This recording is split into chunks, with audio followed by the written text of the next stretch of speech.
Welcome to the program, everybody. Thank you so much for being with us. Over the last decade, there has been a resurgence of women who reject modern feminism. And they're actually embracing biblical roles, traditional biblical roles of male and female, I don't know what else to say, roles. Apparently, America's Intel Oligarchy views this feminine shift, though, as a threat to their anti-family agenda. But new documents show that the Biden CIA, viewed traditional families, traditional mothers in particular, as potential domestic terrorist threats. So we're going to cover that on the show today. Also, last night was crazy. Last night, President Trump called out Israel for an irresponsible attack against Iran's natural resource infrastructure. Then Iran responded by attacking Arab infrastructure that, according to reports, has set the world's energy sector back years. So the question today, is America facing an energy crisis? Well, the price of oil is actually lower than you would expect after something like this, but we'll get into it. The Paul Harrell program starts right now.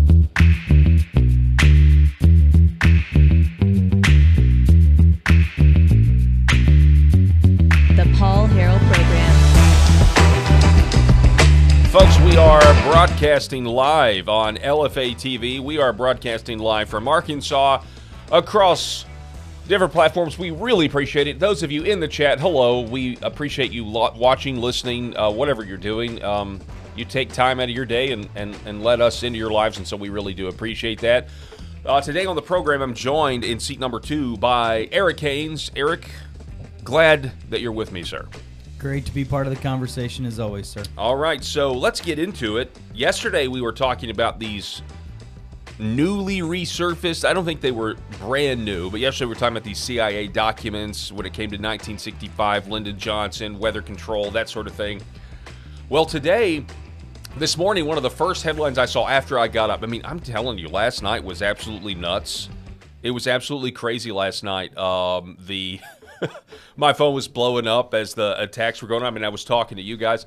But anyway, the first thing I saw this morning was this report out of America First Legal, where they are now reporting that Joe Biden's CIA was going after motherhood.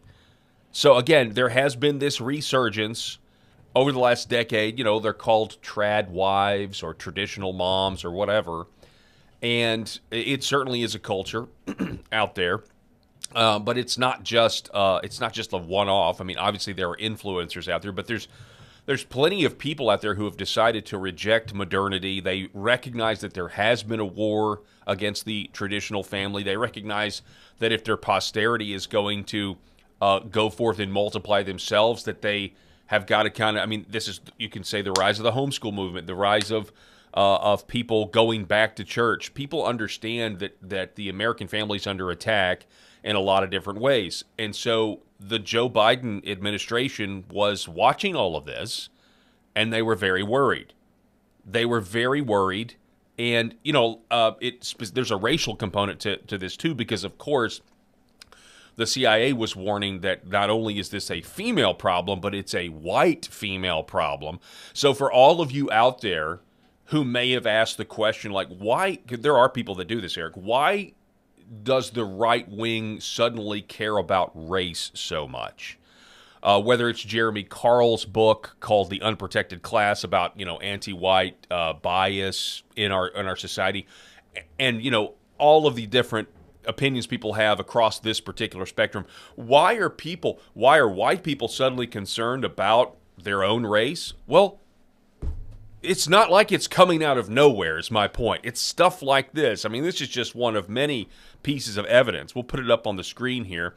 This is the tweet from America First Legal. Newly released CIA documents reveal the Biden administration identified motherhood and homemaking as indicators of white. Now, this is crazy. The acronym is White, Racially, and Ethnically Motivated Violent Extremism. REMV. Okay? And they use this acronym throughout their documents. Now, people have already pointed out that the cover of this document, you see it right there, it says Central Intelligence Agency. They have so many woke sex religion adherents. They have so many feminists and snowflakes working that they actually put a trigger warning on the cover of this document. You can't see it there on your screen because we've got it cut off. But at the bottom of it, maybe you can see it here, right there, it says, warning, this product contains references to racial, sexual, and gendered violence. Ooh, trigger warning. Okay, so a couple of parts of this tweet. The intelligence assessment reveals the top-to-bottom bias at Biden's CIA. Listen to this. This is a quote. Female members abroad have been emerging as prominent players in the transnational. It's not, and it is actually, in terms of this movement, this motherhood movement, this rejection of feminism. Let's just call it what it is. This is a rejection of feminism and what it's done to our country, and it really upsets the Intel oligarchs that women are no longer on board with a political system that's supposed to be good for them. Go be a girl boss, you know. There are women rejecting this and saying, no, I actually want to be a wife and a mother. And it's not just in America. This is happening in, I think I saw a documentary about Christians in Denmark. And they were, it wasn't just the Danes. It might have been the Netherlands. I can't remember, but I think it was Denmark. And I watched this documentary about Christians there, and there was one couple from Iceland. And the husband was originally Danish, but the wife was Icelandic. But they fled Iceland because it became so woke. And she was like, and I love my country, but I had to flee in order to raise our kids the way we wanted to raise them. And they were Christians and they were traditional couple. So when the Biden CIA identifies this as transnational, they're not wrong in that. There is a resurgence across the earth, across the globe over this. Female members abroad have been emerging as prominent players in the transnational, white, racially, and ethnically motivated violent extremist movement spanning traditional motherhood-focused roles aimed at advancing white, what is this? So this REMV, white REMV, which is, again, white, racially, and ethnically motivated violent extremism. So on our thumbnail, we had the 1950s mom taking the pie, I don't know, a steaming hot apple pie to the face. I guess that could be considered violence. But let's be real here. That's about all that you would get out of something like this. What else do we have? Oh, number 3, the Trump administration recently retracted a 2021 intelligence assessment. So, bravo. Okay, this President Trump got in there and said, this is ridiculous. We're retracting it, and it's been released. Then we have number 4, the now retracted CIA intelligence assessment defines white REMV sympathetic actors as those who may not openly advocate violence, but instead amplify narratives about perceived threats from multiculturalism and globalization. So it says here, for the purpose of this intelligence assessment, we focus on a subset of women who are supporters or sympathetic to transnational white REMV. They may not openly advocate violence, but they amplify narratives regarding their perceptions or perceived threats. Now, what are those narratives? The narratives would be things like the Great Replacement theory. The narratives that they don't want amplified are things like people noticing that third world migration is making the country worse, and it's also going in Western democracies. It's also eventually, especially if these third worlders have different values, they're going to vote differently and totally change the country for the worse. Then we have number 5 here from American First Legal. What are these narratives that the Biden views as that he views as threats? Traditional motherhood. Let's see here. White REMV women have proven to be proficient at migrating fringe extremist narratives into mainstream discourse and drawing other women into the movement. And here it is. This is the Great Replacement. Motherhood and homemaking may be added to the list of other everyday behaviors that made everyday Americans radicalization suspects under the Biden administration. And you see it right there. White REMVs allege that the rise is a conspiracy which they have termed the Great Replacement. So white remvies and their sympathizers have claimed in online posts that it is essential for white families to have as many biological children as possible to counter the rising birth rates among non-white populations. So if you had that thought, congratulations, the Biden CIA, the Intel oligarchs think that you could be violent. The group has lauded motherhood and homemaking as women's most important responsibility. There are plenty of women who are Christians that still believe this. Hey, there are little girls that even believe this. Hey, the most important thing I can do to grow up is be a wife and a mother. This used to be commonplace. Feminism poisoned it. Now that there's a resurgence of it, you're a domestic terrorist? This is crazy stuff.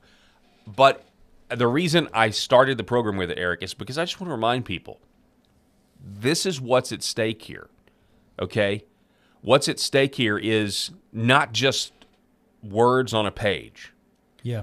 What's at stake here is this type of stuff will be implemented and acted on if these mad scientists ever get back in power and control. Can I ask you a question? Yeah. Go ahead. Are you really surprised?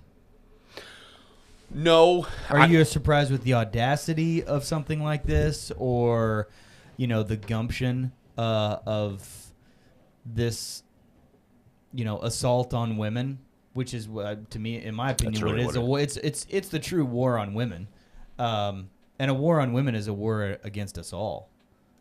It affects us all. It destroys us all.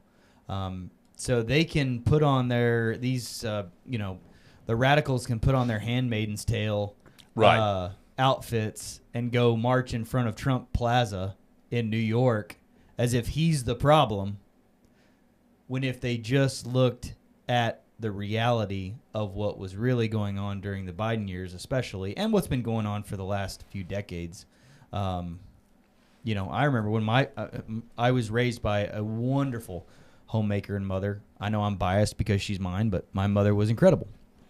Stayed home and raised me and my brother, and I'll forever be indebted to her. And she would never want me to necessarily say that, because to her, it was her life's one of her greatest blessings in her life, was to raise two good Christian sons. Hopefully she considers us good. I know she does.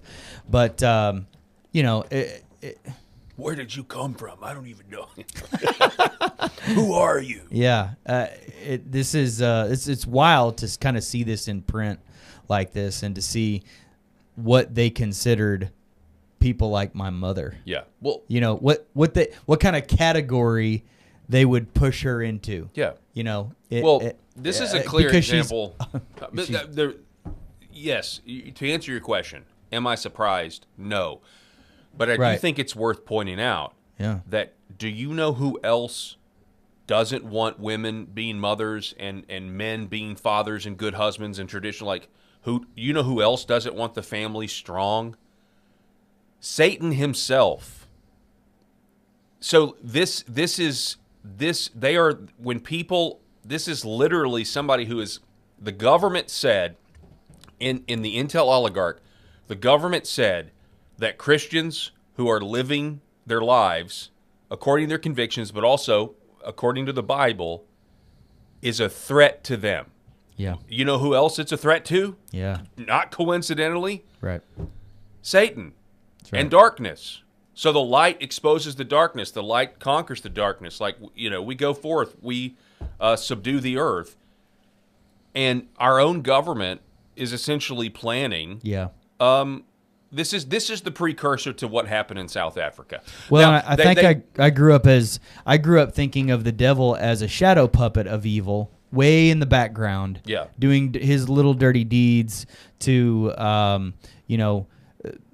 the bad people that were already bad, making them worse. It's like, no, actually, Eric, he's right out in the open, right out plain, clear as day, and look at the result now. All these years later, we still have some wonderful people and women in this society who are leading and who are doing some incredible things. But look at what a big part of the influence, especially from the liberal side of the aisle, if you want to call it, and I'm not just talking about R's and D's, I'm just saying in general, the liberal progressive wing of our culture and society is absolutely an affront to that, what has been such a blessing to people like me and so many countless others. Yeah. No, I mean, absolutely, 100%. I mean, they resent them. Like, they literally resent them. So to have people like my mother know that people resent her for that and for the sacrifices that she made and the blessings that she was, like, to me, that's, it's infuriating. Yeah. Let's go to the comments here on LFA TV. Let's see. Bad mood riding children are God's gift, and Satan wants it destroyed. You're exactly right. So, again, this is our own government. I guess there's plenty of mask-off moments that you can go. But this one just kind of, it was like a gut punch when you realize that the CIA, according to this report, the Intel oligarchs, and if Kamala would have won, this would have been even worse. They're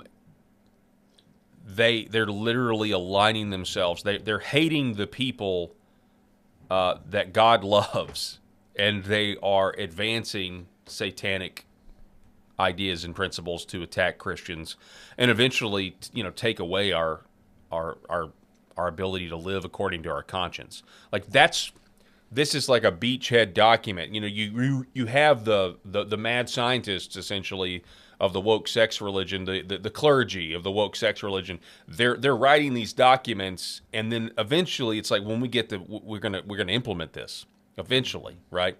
And you think South Africa, you think of the anti-white murders that are going on in South Africa that the media, the Western media, refused to report on, and it literally took Donald Trump bringing in the South African president, dimming the lights, and playing the video of the funerals and the caskets or the graves, for people to understand this is going on. I actually remember the first time I really understood what was going on in South Africa was back when Tucker Carlson was on Fox, and he did a segment on it, and people lost their minds. How dare you? It's like, because it goes against this idea that, hey, like, we weren't yet to the point in America where killing white people is considered okay. Over in South Africa, they were already there. Overton window moved. Here, not so much. So you can't talk about that because, we don't want people thinking it could ever happen here. Just food for thought, something to think about, and that's why I wanted to start the show with it. So those are the stakes. Those are the stakes. This is not, in my opinion, we are no longer at just a left-right. Well, if the left gets back in power, we'll survive. Maybe everything will be covered. No, what I said from the beginning of Trump 2.0 was we better winnow our enemies. Winnow, I'm using a biblical term there. Winnow our enemies to the point where the nonsense stops. The trajectory is not only halted, but it's turned back into a different direction. And one of the ways you do that is by the first thing we talked about is whether or not the courts are going to let you do it or not. Investigating, indicting, charging the people that framed Donald Trump for treason, for example. So we're still waiting on all of that. And what is distracting us from all of that now is not the focus on the domestic issues like holding career communists accountable. Now all of our focus is on what's going on in the Middle East. And maybe not all of it. Maybe Americans don't particularly care as much, but they are going to care if oil goes to $200 a barrel. Okay? They are going to care. Thankfully, right now, it's at 94. It did go up to, I think, 114 yesterday. Now back down to 94. But then we had what was a crazy, chaotic night last night. At least I was thinking to myself, oh, my gosh. Yeah, you were fired up last night. Well, I was just like, it hit the fan last night. So for those of you who don't know, we're going to start with President Donald Trump and his tweet over on, well, it's not a tweet, it was a Truth Social post, but it's been shared by Rapid Response. And so this was at 9 o'clock Central last night, where the President of the United States informed all of us about some energy strikes that went back and forth last night. And he was not too pleased. Quote, Israel out of anger for what has taken place in the Middle East, has violently lashed out at a major facility known as South Pars gas field in Iran. A relatively small section of the whole has been hit. The United States knew nothing about this particular attack. All right, stop right there. First of all, well, we'll address this later, but this is a big deal. Yeah. The United States knew nothing about this attack. I imagine that if the United States had known this attack was coming, they would have been able to say, no, don't do it, because of what Iran could do in return, which is exactly what they did. The United States knew nothing about this particular attack, and the country of Qatar was in no way, shape, or form involved with it, nor did it have any idea that it was going to happen. Unfortunately, Iran did not know this, or any of the pertinent facts pertaining to the South Pars attack, and unjustifiably and unfairly attacked a portion of Qatar's LNG gas facility. No more attacks will be made by Israel pertaining to this extremely important and valuable South Pars field unless Iran unwisely decides to attack a very innocent, in this case Qatar, in which instance the United States of America, with or without the help or consent of Israel, will massively blow up the entirety of the South Pars gas field at an amount of strength and power that Iran has never seen or witnessed before. I do not want to authorize this level of violence and destruction because of the long-term implications that it will have on the future of Iran, but if Qatar's LNG is again attacked, I will not hesitate to do so. Thank you for your attention to this matter, President Donald J. Trump. Now, So there's a lot going on there. When I read that last night, I said, first of all, I was thankful for that. I was thankful that there was at least this separation between Israel and the United States.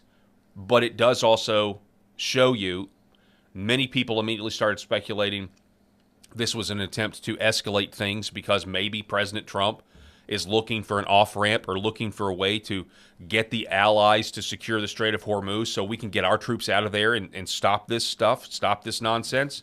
Well, all of a sudden, boom, because 17%, according to reports now, 17% of the world's natural gas supply is going to be gone, untappable for the next 5 years. Now, Benjamin Netanyahu finally emerged, we're told, and gave a press conference, not just a video to try to prove he's alive, because there's all these conspiracies out there that he was killed. He finally gives a press conference today, which is what he should have done weeks ago, although I'm sure the press conference is going to be analyzed. And Benjamin Netanyahu reportedly said that Israel last night acted alone against the South Pars. President Trump asked us to hold off on future attacks. So Netanyahu is confirming what President said, that Israel acted alone to escalate the situation. And here is another take. So Cernovich is saying that Qatar was hit twice. The second one was confirmed a few minutes before this statement was made in response to the South Pars attack. So Israel attacked Iran's gas fields. Iran retaliated twice against Qatar. The second one was confirmed a few minutes ago. Again, this was last night at 9:43. Trump went from claiming, via officials. So Trump went from claiming he had advanced knowledge of Israel's attack. That was this morning, or yesterday morning, but not Trump himself. Via administration officials, they were claiming this. And now saying that there's no knowledge. What a mess. And then we had these strange reports. And while all this was going on last night, about an hour later, I saw that, you had reports from different people saying that there were unidentified drones above the Washington Army base where Marco Rubio and Pete Hegseth live. So that was going on, okay? I'm just saying this was just a data point that I was like, I was just like, what's going to happen next? And this is war in real time. It really is. And here's a clip of Qatar's energy Ras Laffan industrial city north of Doha, Qatar's main site for production of liquefied natural gas to liquid, as well as the largest export terminal for LNG in the world. So this is just video from what was happening from the aftermath of the strike. You see there. And then we got this report that was quickly denied this morning because people were worried about oil price. I immediately was like, my immediate reaction was, because I said to the group, $200 barrel of oil. What does that mean our gas prices here in the United States would be? And, gaming it out, the average price in America would be around $8 a gallon. That'd be the average price, okay? Yeah, that means like COVID lockdowns are back, but Totally. with no COVID. People aren't going anywhere. My wife and I were talking about that last night too, and I was like, look, it's not like we wouldn't be able to get gas to take our kids to school or to go to church or to go do, Right. Go to the grocery store or something like that. It's not about us being able to pay. It's that every 18-wheeler, every truck, every, tractor, every engine that keeps this country turning would all of a sudden be, it would just be that would be an insurmountable number for our economy to be able to handle at that scale where regular unleaded gas is $8 a gallon. Like, things would stop. Things would stop functioning. Deliveries would stop being. You wouldn't delivered. be able to afford your groceries. Right, either. right. Yeah, you want to talk about grocery And prices? and then also good luck getting like anything that's like global. Like to your point, the globalization. Like people in Arkansas aren't eating avocados. So how we ended that? They're not putting them on the truck to bring you avocados. So how we ended that conversation last night after we had texted back and forth a couple times was like, here is again a situation where I've got to trust that Trump is playing chess and is a couple steps ahead here, and that he knows, just like my wife and I know as we're sitting in our living room in Arkansas, that that's obviously that cannot happen. We can't get to that point. He'll be able to take the necessary steps to make sure that it's not that way. And I think that's where, his intervention and his you hope that. level of diplomacy will be able, which that's kind of one of the things that, if I think about it, it's like, that's what's great about Trump is that he'll be able to diplomatically and work the situation to where we wouldn't have to do that. I wouldn't trust that Biden would be able to do that. Well, he had no relations with anybody. He was just a walking skeleton. Of course not. I think the point... Stumbling skeleton. The point is that what happened last night was we didn't have control. Like we give Israel the money, we give Israel the weapons, and we had no control over that. Yeah. That is a problem. Yeah. And they don't care. They're just going to keep taking care of business but in at Iran. at the same time, right, on Monday we have, or was it Monday or Tuesday, you have the Joe Kent situation saying, look, Israel led us into this, and my immediately thought was, well, the events of last night don't make somebody like Joe Kent's testimony make me think it's less true. Okay, it certainly doesn't make me think it's less true. And by the way, he was on Tucker Carlson last night. And there are people very upset by that interview. And if you haven't seen it, you should go check it out. You should go watch it because it's certainly enlightening in a lot of ways about a lot of stuff. And maybe we'll get into it and talk about that at some point in another episode. So the thing that happened, though, is in the aftermath of all of this last night, you had a guy named Chris Martenson saying First Squawk was saying the United States is now weighing a crude export tariff and a possible ban to curb surging energy prices amid Middle East conflict. This morning, Zero Hedge reports that that's not the case. U.S. will not implement crude export ban per Politico. So I guess that would be one way. I didn't even think about that. Like if it does get really bad, to avoid $8 gasoline, you could just say America's not shipping oil anywhere. Yeah, we're only using it domestically. Yeah, and national security crisis, like you're only using it here in country. That could certainly help things. But what would that do to the rest of the world? Yeah, man. I mean, you're talking about a situation where ruin Europe. We started this, and now the rest of the world is, can't heat their homes next winter. Yeah. It's going to be. It would be very. It would. It would look. It's really the reason bad. why most of the analysts are saying that if the Strait of Hormuz got much worse, you would see a whole lot more action by European countries that have remained on the sidelines up until now. Once that oil situation becomes a major problem for them, Yeah. Macron and who else? All right, how many ships do you need? What do you need us to do? Well, and literally build like an armada, a gauntlet Yeah. in the Strait to basically just keep everything out and allow these ships right in through. Well, and there are now reports that there are U.S. allies now coming on board with this idea that they're going to have to do something to try to fix this. Here is the Qatar CEO of the gas company. That they incurred a $20 billion loss at the facility that cost them $26 billion 2 years ago. I take that with a grain of salt. Somebody on X saying that. Polymarket breaking. Oil prices in Oman have surged to $167 dollars a barrel. Now, to keep that in mind, don't freak out. Our current oil price is at $92.95 and falling.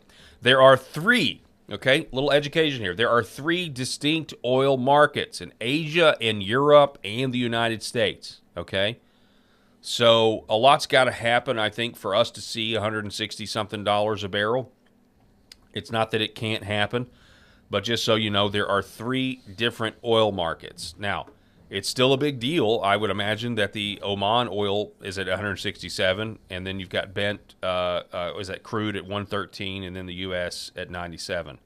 Of course, that was last night. When was this? This was posted March 19th, early this morning. So since the markets have opened, we started at 97, and now we're down to 92, 95. And I wish that I could tell you why, but I have literally no earthly idea why you have these.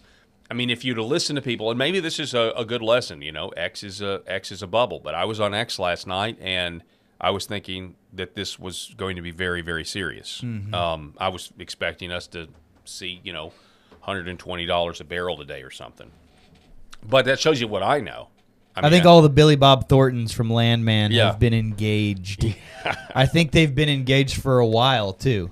And I think I have to rely and trust their ingenuity and their ability to figure this thing out, despite the issues that are going on around the world. So I'm gonna just tip my hat and hope that the Billy Bob Thorntons from Landman are doing their job effectively. Because they obviously, those types don't want, and the oil companies don't want oil to bottom out. Right. But they want it to be coasting right around in that $60 a barrel range. We're obviously higher than that now, but not to a point that's unsustainable or that's going to wreck our entire ecosystem and economy. So over the last several years, you have heard about, or maybe the last couple of years, you've heard about the Abraham Accords. You've heard about the United States, getting these Arab partners in a better position where we can do business with them. They're going to invest with us, and we're going to, presumably offer them some sort of, protection here and there. And with Qatar, they gave, what was that, a $400 million jet or something crazy to President Trump? You've got. You want to go down that road? Not really. But then you've got. The speech in Saudi Arabia where President Trump. Remember, this is what happened all last year, and so they're on board the Abraham Accords and everything else, like it's a bright future. Is kind of what we were all told. So you do need to ask yourself the question, in light of what's going on in the Middle East now. What do they think about the Abraham Accords now? What do they think about the U.S. protection when the President of the United States literally just said, we didn't know Israel was going to do that, and now Qatar gets, how are they feeling? According to the Wall Street Journal, Arab governments were furious about Israel's attack and the United States' failure to head it off. They had aggressively lobbied the Trump administration to stop U.S. and Israeli strikes on Iranian energy infrastructure and now feel a target has been put on their backs. They said America's Arab allies are now fuming that they don't seem to have any influence with the Trump administration despite heavy investments of time and money. Now, if you go back to the the Truth Social post, which is here, you read the end of it. He's very much saying, look, Qatar is innocent here, and this is unjustified. Do not attack Qatar's LNG gas facility. No more attacks will be made by Israel pertaining to this extremely important and valuable. So he's saying this to Iran, but he's really saying this to the Arab allies. Yeah. I mean, I gotta think he got got a phone call like, this is what is going on, and obviously you also have to think about interceptor capacity. Okay, whatever Iran sent over was not intercepted by us as well. I mean, you can't get them all. And just to be real, folks, I mean, I am not a military expert or anything else, but you hear two different sides. You hear America has a finite. Well, I guess it would be true that every country has a finite number of missiles or interceptors. But I guess you hear people say we're good, we've got plenty. Then you hear others say no, actually, we have a week left, or we have 2 weeks left, or we have I don't know what the number is. So you also have to think about that, like where exactly is this war going? Because we gave billions and billions of dollars worth to Ukraine for free under the Biden administration. So Hegseth and others say that our stocks are fine and our our inventory is good. Maybe, but that's probably why they're dropping 5,000-pound bunker buster bombs to try to eliminate these Hail Mary rockets that Iran is shooting off. Because I just don't. It's like once they go off, you don't know necessarily. They don't have any specificity or plan. We're not fighting against an enemy that's like lined up right against us. Like, okay, we'll hit you, then you hit us. Yeah. Like, there is no.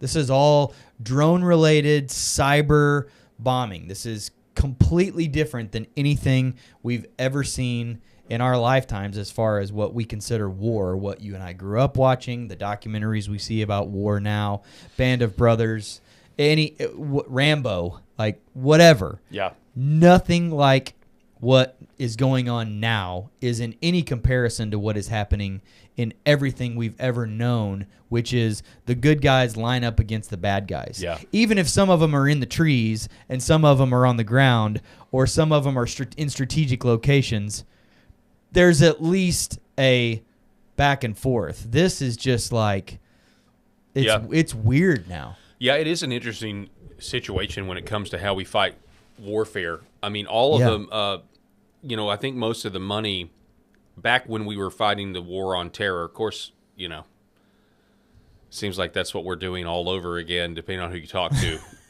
That's the phrase that you're not hearing this. That would be messaging suicide.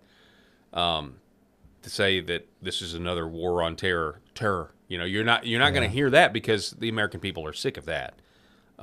Somebody made a really funny post about how it was like it's 2040 and everybody is everybody. This is funny. This is actually really funny. I'm sorry. This is very cynical, but somebody put out there it's 2040 and this will be the message in 2040. It was like, yes, you were right about Iraq. Yes, you were right about Afghanistan. Yes, you were right about Iran. But we've got to fight this war for Turkey. This time it'll be different.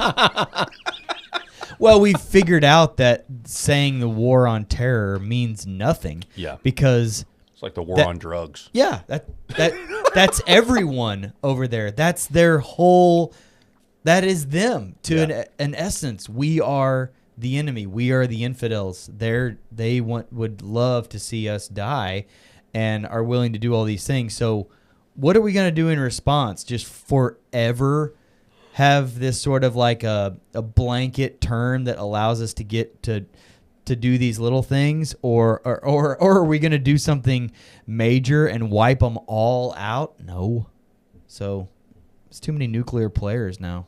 And that's what scares me the most. Not scares, but that's what keeps me coming back to this. Like, all right, where's this going? Yeah. Iran has no ability to fight and win. Their only ability to fight and win is to trick our stupid media into thinking that we're losing, and then whining to Trump and Hegseth and General Kane about it. Yeah. as if that's really happening. Right. Sorry, that probably sounded cynical. No. Hey, man, I'm the cynical too. one. You're more than welcome to be cynical. Are you rubbing off? I'm rubbing off. Yes, man. I'm rubbing off on you God. and Rob. All right. So fine. Then okay, I'm gonna go back to my clueless optimism now. That's right. Clueless. Everything's optimism. great, Paul. All right, a couple more things about the war in Iran. The gas prices are lower than they were during the Biden administration, Paul. I had 4 years of more expensive gas than I have right now, Paul. Why am I going to get upset? Sorry, everybody. No, it's good. So this headline has drawn some flack. The New York Post headline: Ex-Trump counter-terror honcho Joe Kent peddles bizarre conspiracy theory that Israel had a hand in Charlie Kirk's murder. There's just only one problem. And for those of you who watched the podcast, he didn't say that. He did not say these things.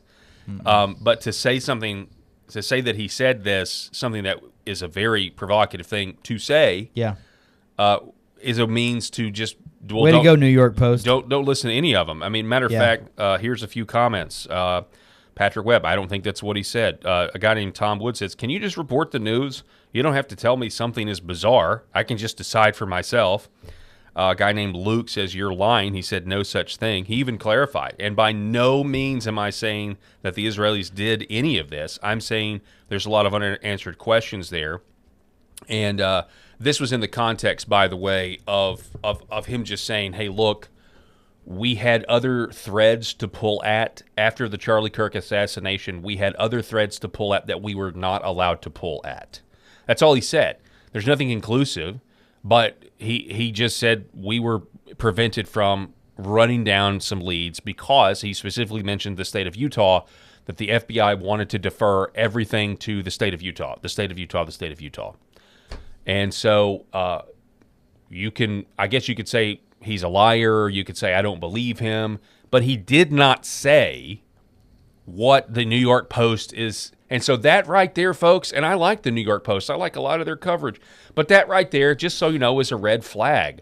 If you have to make something up, it's all that tells me is, wow, you really don't want people to go and listen to this. You really want people to judge a book by its cover and make up. And right now, this is what's so great. And you can disagree with me, or you can disagree with Eric, or you can disagree with Tucker Carlson or Joe Kent or whatever. But right now, this is the way I feel. Right now, because of the internet, there are, like you always say, Eric, there are more opinions. There are long-form conversations. There are not just these 15-minute snippets, or hey, somebody gets to have a conversation for 5 minutes and then we got to go to our next Pfizer commercial break and everything else. But I'm going to add one thing to what you always say, and it's the longer form podcasts and comments and the discussions that can be give people a longer unscripted opportunity to discern whether or not what they're hearing is genuine or whether it's scripted and manufactured. That's not to say that like a scripted monologue or something that I botched at the top of the show, by the way, isn't. I'm just saying, the longer you're on camera, it's like Brian Norris, candidate for Secretary of State here in Arkansas. He sat down for a 2-hour podcast where he didn't have a clue what I was going to ask him. That's right. Okay. There are a few. I don't know of any candidate that was just willing to do that, but you get a chance to, okay, well, is this guy genuine or not? Well, give me a long time, and I can decide. People have gut instincts, and their gut can kind of tell them. You can still disagree with somebody, but is this genuine or is this manufactured? And it's kind of funny because you've got a lot of people that'll criticize this person or that person as being a shill or being, but if you just let the people decide, Yeah. Instead of having to just make up something that he didn't say, and that's the red flag. It's a control mechanism, and it regardless of where you fall on the sphere on whatever issue it is, if people are trying to control you, we've done all that. We did not break out of the mainstream media, big 3 networks, then 4 networks, lying, intentionally the American people, leaving the relevant truth on the cutting room floor. We did not break out of that to all of a sudden be brought back down, with people that want to control the narrative so bad because they're losing it. And that's what you're seeing right now. And I really believe that in the right. Are we going to continue on this trajectory where more information, give me as much information as you possibly can is good, or are we going to start to gatekeep and become just like the system that we broke out? So that's my 2 cents on that. The minute we start that gatekeeping junk is the minute where everything becomes, like I've said, this binary decision where you have to ride a pendulum and end up on one side or the other instead of a balanced approach somewhere in the middle. How many times have we said it's so stupid the way we use Democrats and liberals as an example, but it's like, to them, everything is binary. It is, what does Trump want and what is Trump trying to do? We want the exact opposite. Mm-hmm. So no matter what he does, he could cure cancer tomorrow. We would figure out a way to say that that's bad tomorrow as liberal Democrats that hate him so much and that are absolutely infused with TDS. Any policy, anything at all, that's the way it becomes. It's just this constant pendulum swinging. And to piggyback on what you were saying about these types of conversations, it just allows us to agree with a lot. And then on the areas where we disagree, it doesn't have to be personal, or it doesn't have to be so frustrating, because we really actually agree on a whole lot of really cool things. And even with the people that I disagree with on a lot of different policies and part of the MAGA agenda, it's like, well, are you a Christian? Mm-hmm. Yeah, we're both Christians. Yeah. Well, you want to raise good kids in a good community? Yeah, we both agree there. Do you want, lower prices on things? Yeah, we agree with that. It's just find all these things where you have common interests and common agreement. And then if it's like, all right, well, you don't really appreciate all the things that ICE is doing, that's fine. I don't take that personally. It just is what it is. But I know you're not going to do something stupid with that, so we're okay. We can find somewhere in the middle. Yeah. We got another take here on the Iran war that I thought was interesting. And it actually, I talked about this yesterday because I had seen it 3 different places. And the first one came from some obscure 4chan post that was like a screenshot. I don't really go to 4chan, but there was some 4chan post about what's really going on in Iran, or what Iran is actually used for. But then I saw Roseanne Barr was on Timcast, okay? And I saw Roseanne Barr talking about what she thinks is really going on. And then it mirrored, believe it or not, this interview I saw with a colonel on Clayton Morris's Redacted, talking about that Iran has essentially been this center for Western money laundering schemes that prop up corrupt financial institutions. And so then Roseanne Barr, I know.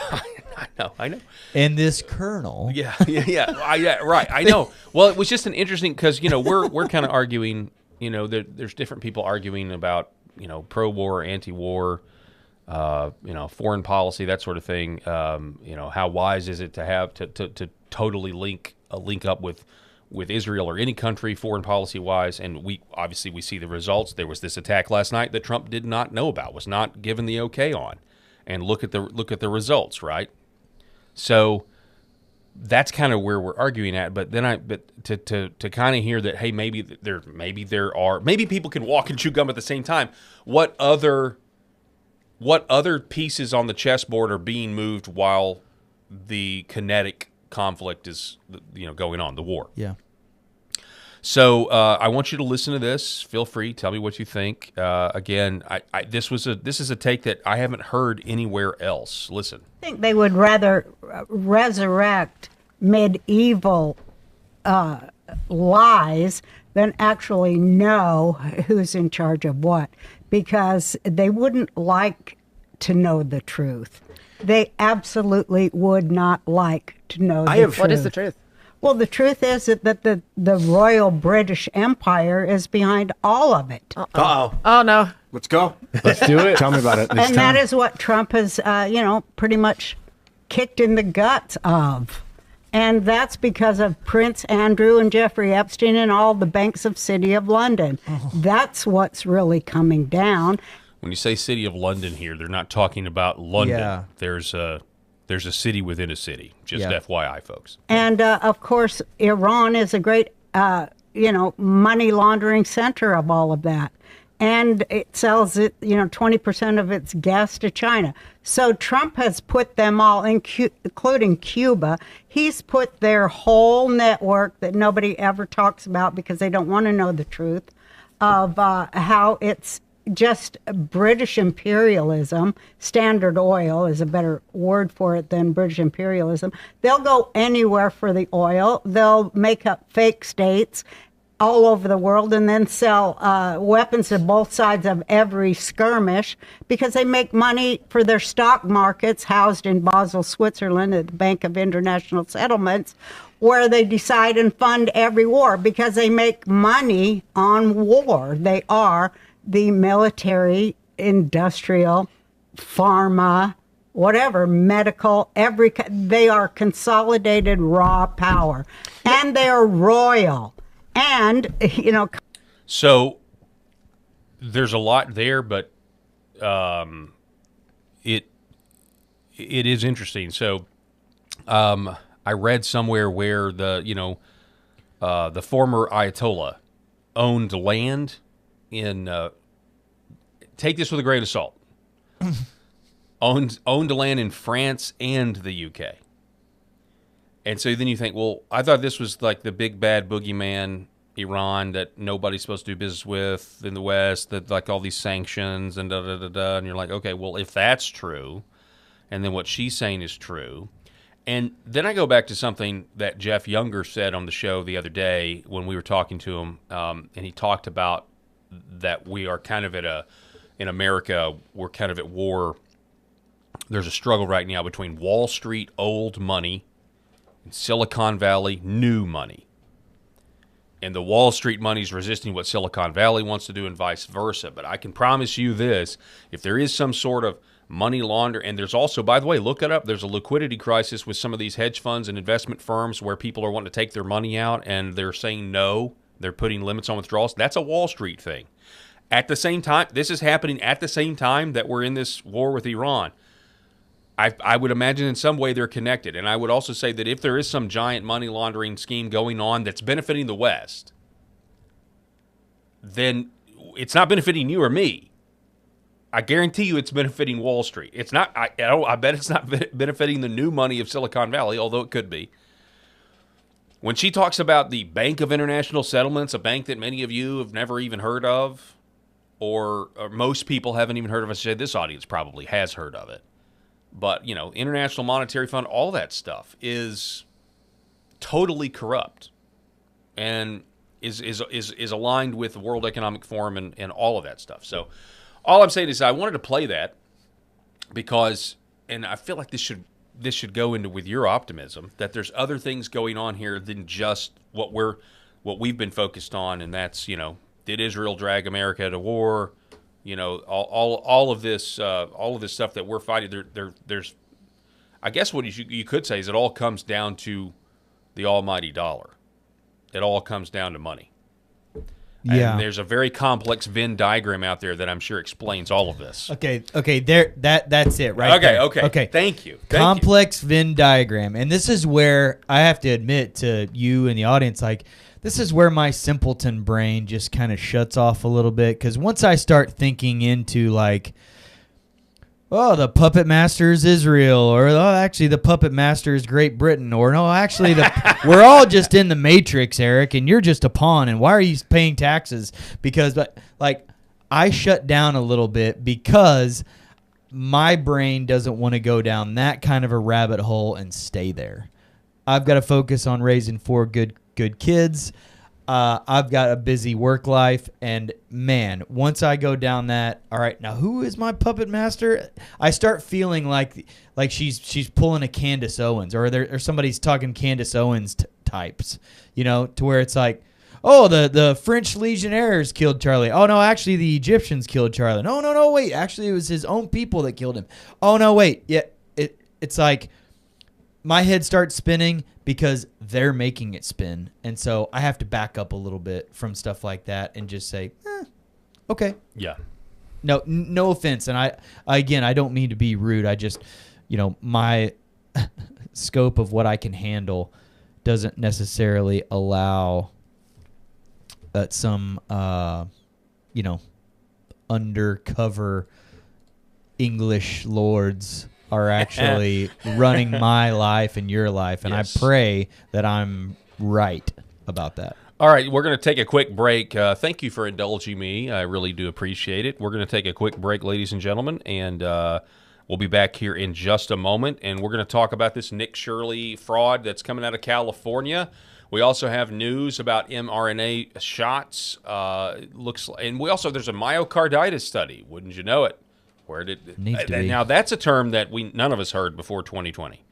Get used to that word, folks. You're going to be hearing it a lot. We're going to take a break. I hear it every day in the hospitals. Oh, I want to hear your thoughts on that too. Don't go anywhere. You're with us for another hour. Back in a minute. I'm Brian Norris, retired Army First Sergeant, husband to Kelly, father of 3 amazing girls, and a lifelong Arkansan who puts faith, family, and fair elections first. When Independence County demanded real election transparency, I led the charge, petitioning voters and winning at the Arkansas Supreme Court. Now, Little Rock bureaucrats are punishing counties like Searcy for putting voters first. That's not real conservatism. It's big government overreach in disguise. That's why Trump allies like General Michael Flynn, Mike Lindell, Justice Michael Gableman, Colonel Conrad Reynolds, Senator Wendy Rogers, and Senator Mark Fincham back me. Together, we'll secure Arkansas's elections and inspire the nation. As Secretary of State, I'll implement President Trump's executive order, verify citizenship, replace hackable voting computers, and build trust with verifiable paper ballots.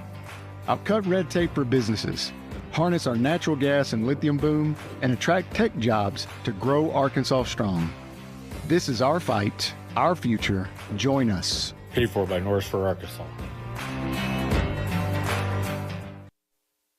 Behind every precious life, there was a choice.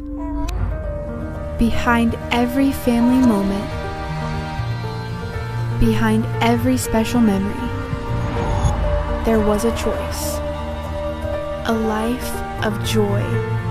A life that is beautifully and wonderfully made. At 7 Weeks Coffee, we are funding the pro-life movement, 1 cup at a time. Will you let your coffee serve a greater purpose?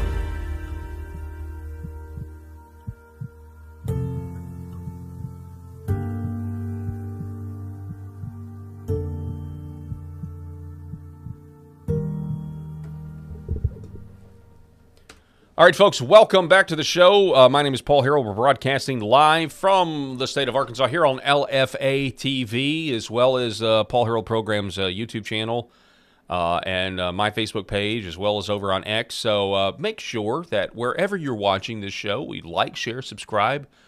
Well, we say do all the things that you're always asked to do. We would really very much appreciate that. So Nick Shirley obviously rose to fame because he exposed the massive amount of fraud in the Leering Center in the state of Minnesota. Now he's back in the news because just like the government will always find a way to spend money on things that pull at our emotional heartstrings like young children needing daycare, they also like to pull at our emotional heartstrings when it comes to end-of-life care, like the very young, vulnerable, the very old, also vulnerable. So hospice houses in California are, for the most part, a giant magnet for fraud and waste of taxpayer dollars, and Nick Shirley exposed that. I've actually had these clips pulled for the last 3 days, but I haven't been able to get to them. But I know you've watched a lot of this stuff, right? My blood has been boiling for days about this. I knew this was coming, and we had talked about it as a group when all of the Leering centers, all of the daycares, all of those exposés, and specifically Nick Shirley, because his was just so unbelievably viral. But once all that stuff was coming out, we were having this conversation, and I just said, just wait till the health care. Yeah, you did always say that. That's exactly right. Wait till the numbers start coming out, because Doge had let us in early on on what was going on, and that it was, I mean, you're looking at over $1 trillion potentially per year that is going strictly towards fraud. And, you know, obviously a lot of that was wrapped up in, some of that is wrapped up in what Nick Shirley was uncovering, but I knew that the amount of healthcare fraud that they were going to easily expose had to be just an unbelievable number. And here it is. And the audacity of it and the flagrance of it, we have to be careful here, because it makes you want to throw in the towel and just say, that's it. I'm done. I'm not paying taxes anymore. I'm going off the grid. Like, why am I paying taxes for anything? Why am I in the system? Why am I in the matrix? You want to go down the matrix rabbit hole, you're like, man, I'm just a mouse on a wheel for these people. And I'm just spinning my wheels all day, every day, working hard, trying to make a living for my family. And these SOBs are doing what they're doing. Roll it. I mean, let everybody see it. All right, let's do wild. it. Here it is, folks. We're going to play some of this. We got several clips, actually.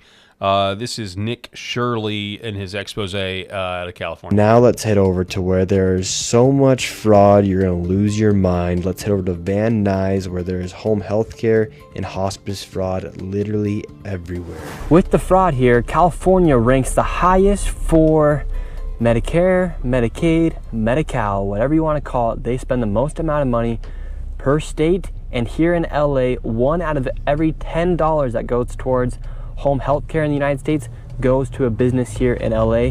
Right now we're in Van Nuys. This location has tons of hospice centers, home health care centers, and right now we are going to Gardens of Angels Hospice. They billed $4.8 million per beneficiary. They charged $5,807 with 28.6 claims per patient and only 2 codes, which means 2 services were provided. And inside of this same location, there's also Blossom Hospice, and they received $3.4 million with $6,000 per beneficiary at $927 per claim and only 1 code, which means they only provided 1 service. And it looks like there's about 15 more hospice centers inside this one plaza we're going to right now. And some of these places, it doesn't even look like they've been registered with the CMS, which is the Centers for Medicare and Medicaid. 7 of the 4 entities have 0 SMS data, possibly shell registrations, shell companies. And it's rumored that these are Armenian Russian gangs, Armenian Russian mafia. So we're gonna be going in there and we're just gonna ask them, what's the need for all this hospice? Is there that many people dying here in LA where they need to be spending millions and millions of dollars on this hospice care? All right, so this hospice location, Miracle Healing Hospice, in 2023, they charged $1.3 million. Push pause for a second. Beneficiary. Let me set this up real quick too. This is a motel. Okay, this is one of those old motels that you would see in like some 80s movie where, you know, that's where you would take a prostitute. You'd take a prostitute. Yeah, it's one of these motels where everything's from the outside. That's where they are. That's where they've landed. And these used to be little apartment rooms or hotel rooms, And now you're about to see what. So just to set up the audacity and the flagrance of it, like these are places that used to be apartments and motels that these Armenians have turned into this. Yeah, wouldn't want to shine a black light in these rooms, folks. It was $32,000 for 38 beneficiaries. Per beneficiary, that comes out to $32,935. In 2023, this place received $1.3 million. Not a single piece of furniture. It's getting really hard to find grandma the healthcare she needs these days. It really is, isn't it?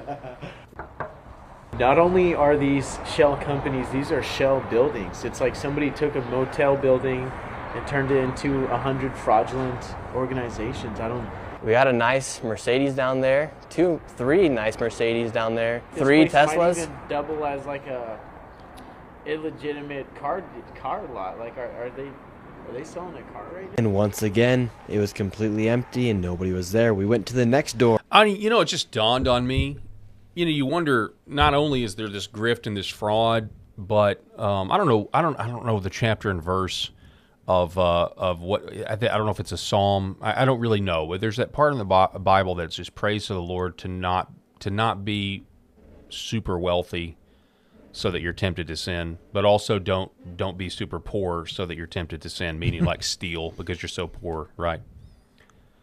It just dawned on me, all these people that are very wealthy for doing absolutely nothing have all the temptation in the world to have the most degenerate lives imaginable. It's not just theft. It doesn't just stop at theft.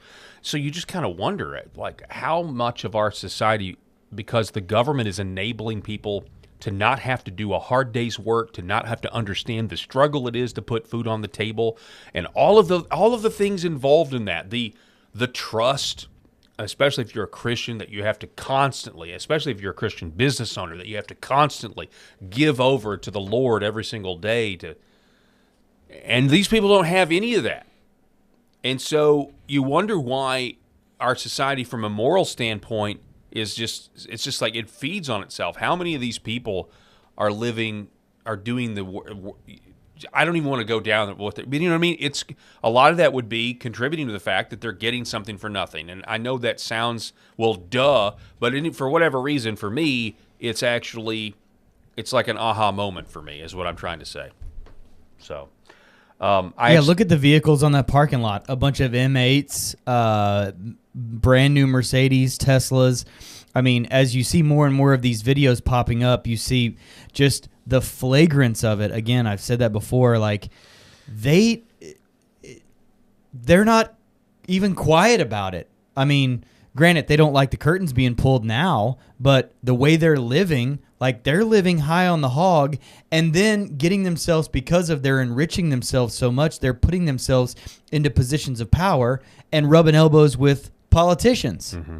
And that's where it gets really, really sticky, because now you have Gavin Newsom and others that are influenced by people like this, because people like this rise to power and then start getting into counseling boards and this and that, and then now they get to and their whole thing is fraud. So they're just finding ways to increase their level of fraud, and it's just it really.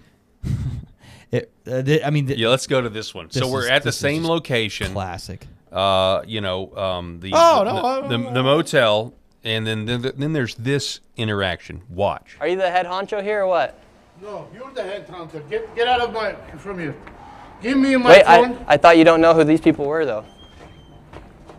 Give me my phone. Alrighty. Light Angel. Come here. Oh. I'm running. Look at him. What? Come here. I'm right here. I'm right here, sir. I'm here. What's going on? Call 911. For what? Call 911. For what? Sir, we're just asking questions, and if you want to answer them, you can answer them. Call 911. We're just looking for Guardian of Angels Hospice. We're trying to check you're American citizens, Look, right? we're looking for Guardian of Angels. You're American citizens, right? Of course, are you? Do you see any Guardian of Angels in here? Not yet. We're looking. Then get out of here. That's what we're looking for, sir. There's like 100 doors. This is just one door. Okay, get out of here then. What's your problem with us? Why does he want to know if they're American? How you're American citizens? What is that? It's almost like It's really like he thinks he's in his own country, and American citizens don't have a right to be there. Again, That's what it imagine feels the like. audacity of that, of him saying, you need to leave. Here, come here. I want to get you on video. Call 911. I want the police to come and help me. I'm defrauding all of the taxpayers in this little apartment that I have set up. I'm sending in a bunch of codes for a bunch of patients that I don't have and getting millions of dollars. But this guy shows up asking questions, and I want the police to come and rescue me from him. And they probably, in California would probably do it. And look, what everybody needs to understand is this has nothing to do with D's and R's. Everybody ends up paying in and getting defrauded. And guess what? Every year, California Medi-Cal runs out of money and then goes to the federal government to bail them out. And guess what happens? The federal government bails them out every time. Mm-hmm. So we and our federal tax dollars end up paying for schmucks like that to be able to keep running shell businesses. Yeah, not doing anything. And they're all like that. They're all like, there's nothing,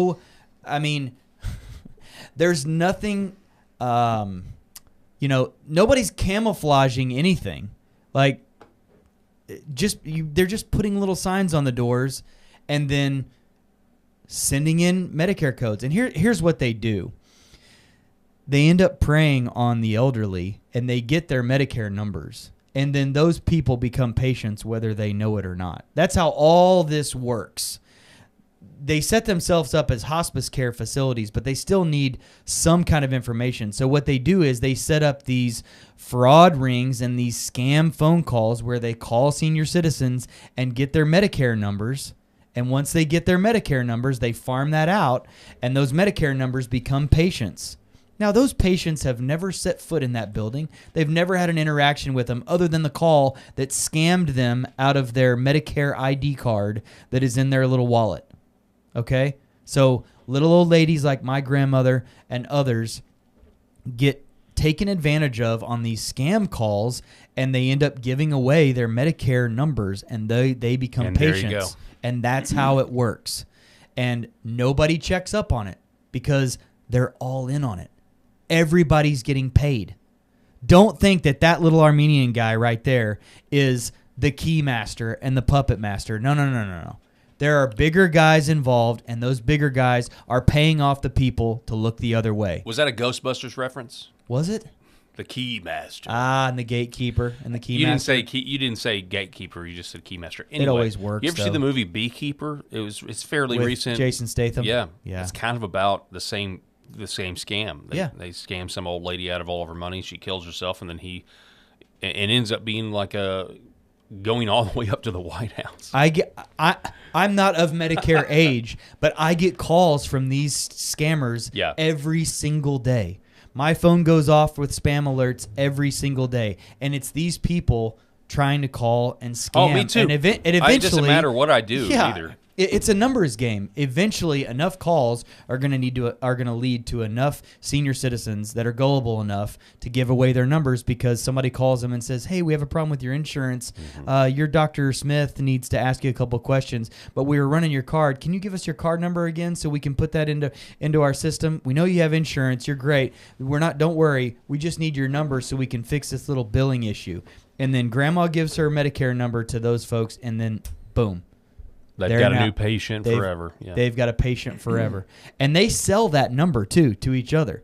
So that patient goes to another facility, then the transportation places get her Medicare number, and everywhere else does. This is one of the most disgusting rackets as it relates to fraud, as you can see. And I pray that this whole fraud wing of the administration that Trump is empowering Dr. Vance, Vice President Vance to head up. I hope they're successful because these places need to be absolutely shut down and bulldozed. Let me ask you this: they're getting money, obviously, from the Medicaid numbers through the Medicare system and that sort of thing. But are they also getting money to just exist as a hospice house from another source? Oh yeah. Okay, so that's why it's probably more.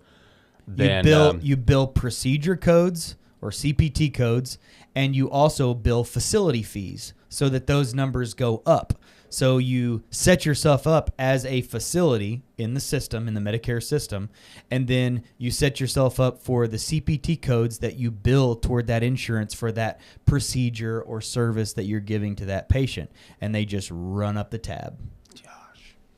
That's why he was talking about the average amount per patient, because they've figured out, because this is all they do, that this is all they do in their home countries, and then they come and they do it here, where there's actually money and idiots like Gavin Newsom and others that'll pay them. And here we have Mercedes dealerships. Here we have the kind of idiots that'll pay them. They had to come here because this stuff wouldn't work in Romania. All right, let's keep going here because we got one more clip after this to get through. It's asking people about simple questions about where our tax dollars are going. I don't. We're asking questions about where our taxes are going. You're not asking, you're harassing people. How are we harassing people? You can't be two guys standing in here as the guardians and you're harassing people. Yeah, because people want to kill me for exposing fraud here in the United States.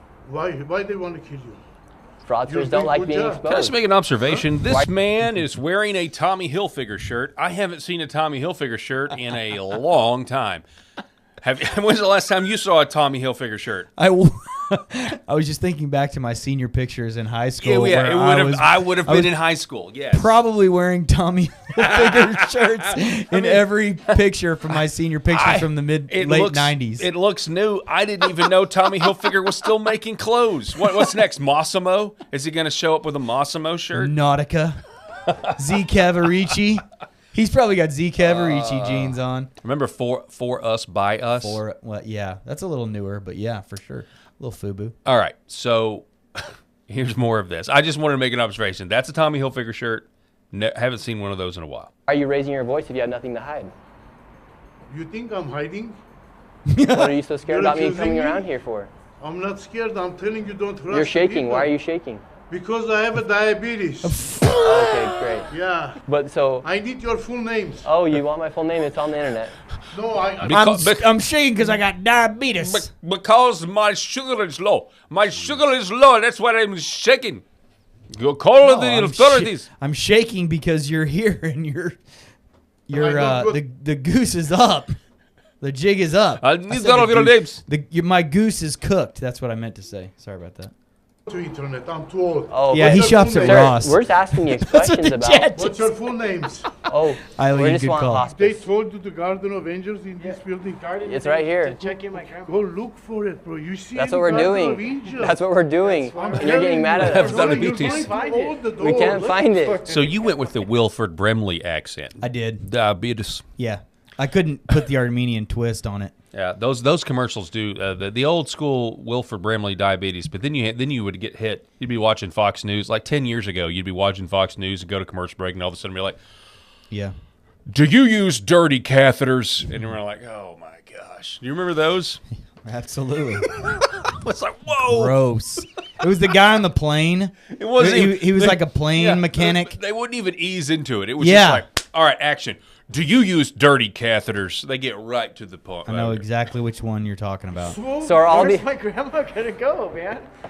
They're taking in millions of dollars. I can't find the place. You know? Well, what can I say? Okay, well, thank you, sir. Have a good day. So here in this parking lot, you do have some nice cars. You got a Tesla, a nice Mercedes. You got another Tesla, a nice Lexus, another Tesla, a really nice Mercedes right here as well. Another Tesla, Audi, really nice cars. A lot of Teslas. A lot of really nice cars for hospice. Usually must be very lucrative because a lot of these businesses, these doors right here have nothing on them. All the blinds are churned out. In places like Miracle up there, they have received $1.3 million, yet there's absolutely nothing inside. This is what somebody got a. There's a joke to be made here. There's a joke to be made here about Musk trying to stop this, not being allowed to, and yet all the fraud is going to make Musk rich. Not that he needs it, because they're all buying Teslas with government money that he tried to stop, but he was kicked out of the Trump administration because the people around him don't want this fraud stopped. They don't want it stopped because everybody seems to be benefiting from it. Yeah, the irony is not lost on anyone. And I don't know what the joke is. There's a good joke somewhere. Well, it's just that's all I'm. Here, go to this next one. This is great. All right, now we go to I guess another address that's making millions of dollars while you're out trying to or living on a fixed income, or you're out trying to make ends meet. These guys, and I'm going to go on a limb here and say that they're also foreign as well, just like the other guy. So like natural-born Americans or American citizens who were born here, again, it is infuriating. They're giving these people generational wealth to do nothing, and yet this money, which I'm not, I would love to have the debate. Should all that money go to Americans? But we can't even have the debate because they're giving it to foreign people and allowing them to do nothing and get not just a little money, not just like welfare where you're barely getting by. You know, it's just like, I mean, honestly, if you were if you're like a black person in America that's like caught in that welfare bubble where you're just barely getting by, and I don't would say barely, I know it can be lucrative. I know for doing nothing you can, but these people are making millions of dollars. Yeah. You know, not just like not like $50,000 a year in total benefits, millions of dollars. Yeah, this isn't a abuse of your EBT card for a few $100 extra bucks, you know, or something like that. The scale of this is what is so infuriating because, you know, my father's a CPA. I've always grown up a very analytical type of person, watching him work with numbers. And like when you, as a citizen and people in these communities, like when you see this going on, it doesn't take a mathematical genius to see, to connect and realize that square don't circle and something's up and somebody should be checking in on these places. Yeah. And I mean, there's a number of places he said that aren't even registered in the CMS system. So how are they getting all these Medicare dollars? They're not even a registered CMS agency in the medical system. Machine over on X Machine over in the LFA chat says no one should get it either. Well, I think I would tend to agree with you. Certainly, you know, back when I was in my normie conservative phase of, you know, talk radio, I mean, we talked a lot about welfare reform and, you know, the welfare being abused and that sort of thing. So I'm right there with you. Yeah. However, I mean, if I had to choose like welfare for American citizens or welfare for third worlders, I'm going with the American citizens every single time. You know what I mean? Like without getting into all of the jargon about a welfare cliff and it discourages work and everything else. Like I'm on board with that, but we're beyond that. Like at this point, before we can have that conversation, we have to fix this conversation, which is an America First conversation. And this is, we're literally, we talked at the top of the show about demographic replacement, and this is how demographics get replaced. You not only bring in the third world barbarians, I'm sorry, that's my terminology, but then you give them generational wealth so they can plant roots. Right. And while the native-born population is struggling, and and some of the solutions are, 50-year mortgages. And I know, I wish Rob were here because Rob actually has a lot of really insight at how that could, is a real estate agent about how maybe that could help. But anyway, this is insane. Like we are becoming, our country, we spend all this money, our country here is getting poorer while we're enriching people that we're telling to come here and replace us. It's civilizational suicide. All right, we'll go to this. Here is Hayden Sarah Family Childcare. This is a daycare right here. Apparently they have 14 children enrolled. Tell us a little bit more about this daycare right here. We're in the middle of the hills here in San Diego. So according to state records, when inspectors arrived here, there were 14 kids enrolled but 0 present. And then this place was also cited for having missing children's records and also not having a facility roster. It's kind of weird that there's this daycare in the middle of a neighborhood. Hello? Another daycare. I was naked, okay? Oh! I can sue you. I was like, I wasn't dressed up. I'm Muslim. Well, either way. A daycare where I was the naked, worker okay? is... First words out of her mouth. Sounds like a foreign accent. Hey, can we enroll a child into the daycare? Looks like she's got what's going on? Well, it says there's 14 children enrolled here on the state of California. Right. It says there's 14 children enrolled here. You don't care. I do care. That lady, the lady was like, all right, she got the heck out of there. Then where are the children? You don't care. You don't know what's going on. Well, it says there's 14 children enrolled here on the state of California. Right. It says there's 14 children enrolled here. You don't care. I do care. Then where are the children? You don't care. Where are the children at? It's not enough, Minnesota. You come here. Oh, Where are the man. children at? Where are the children at, ma'am? What did she say, Eric? Yeah. What did she say? Just now? She referenced Minnesota. They know. The jig is up. The jig is up. The jig is up only if we have the testicular fortitude to, to deport these people, to prosecute these people. That's the only way the jig is up.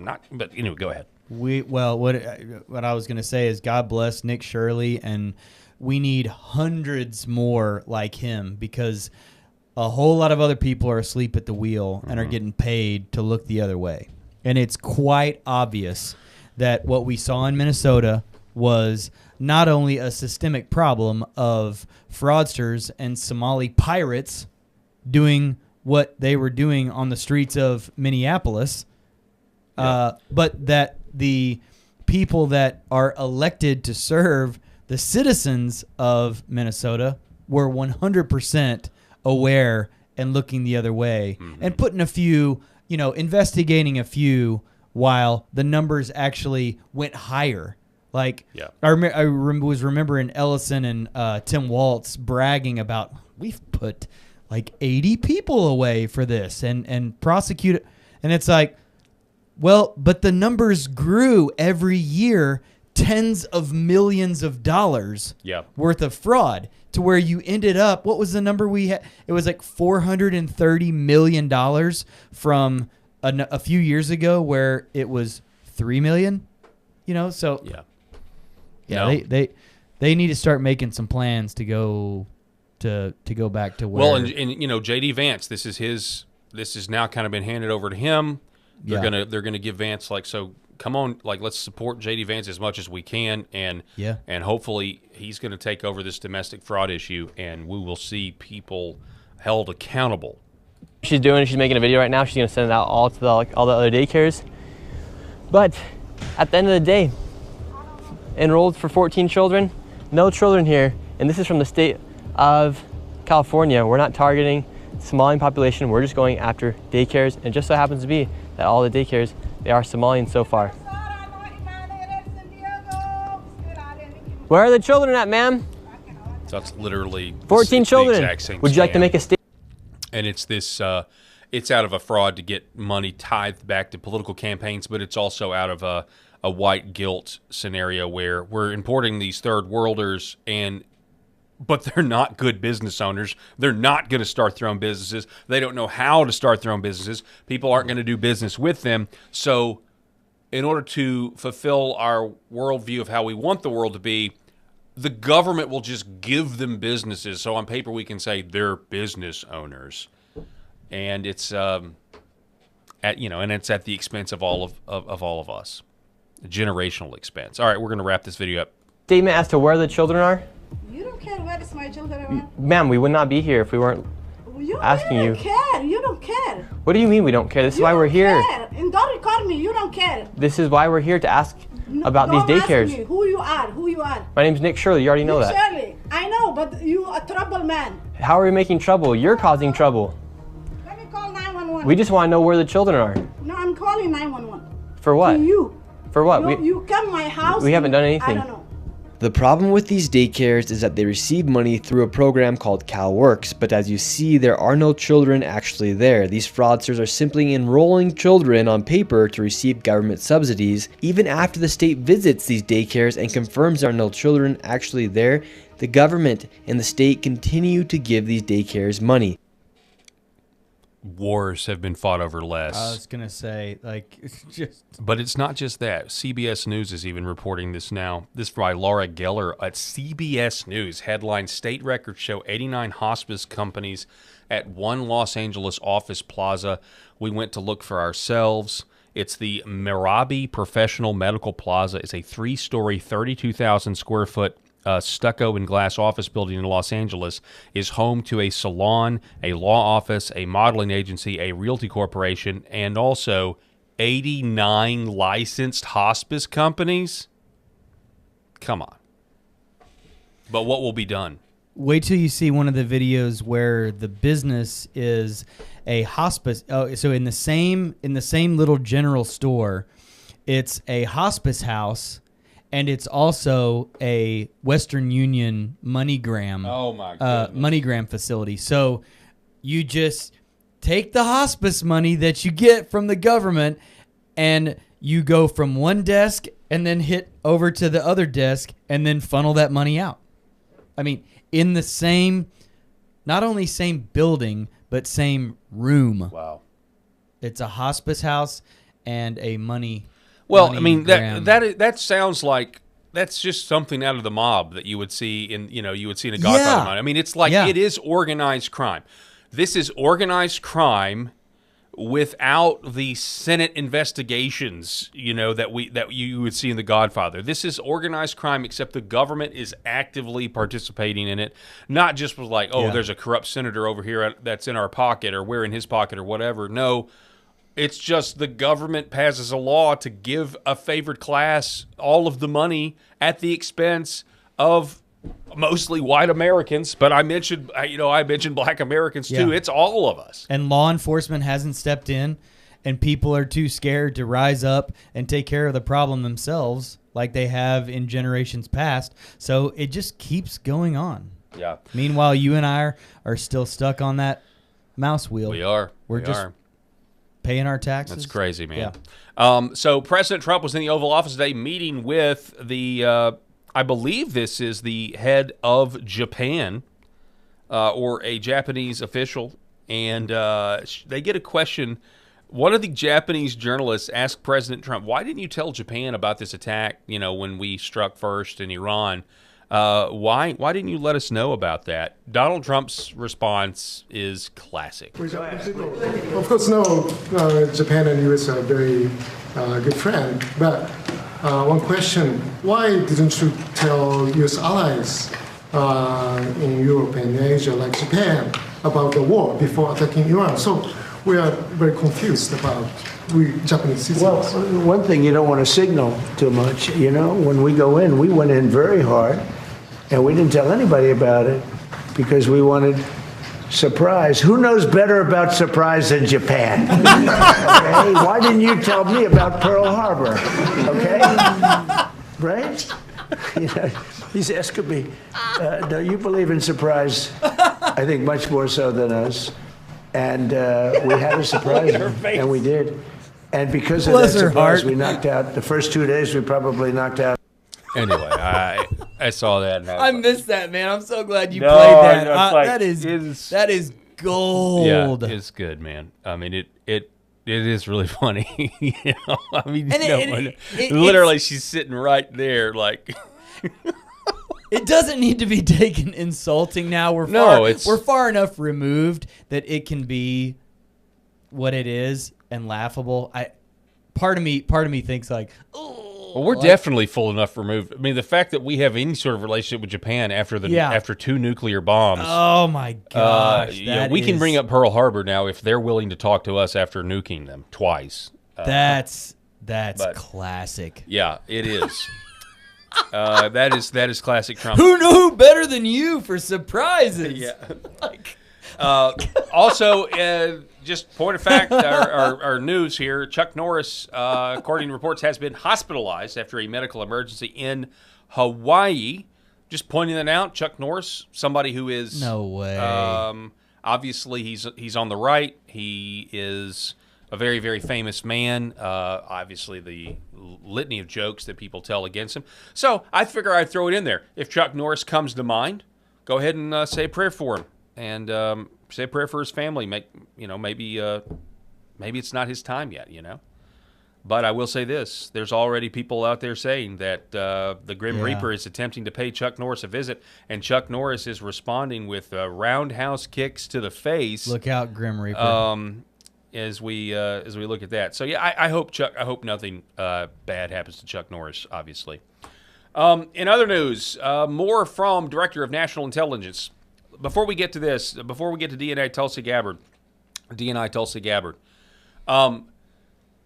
there will be and is already an effort to try to get rid of Tulsi Gabbard. There are people, in my opinion, that want Tulsi Gabbard gone, and they want her gone for all of the wrong reasons. Yeah, right. They do not want a diverse group of opinions in Donald Trump's ear.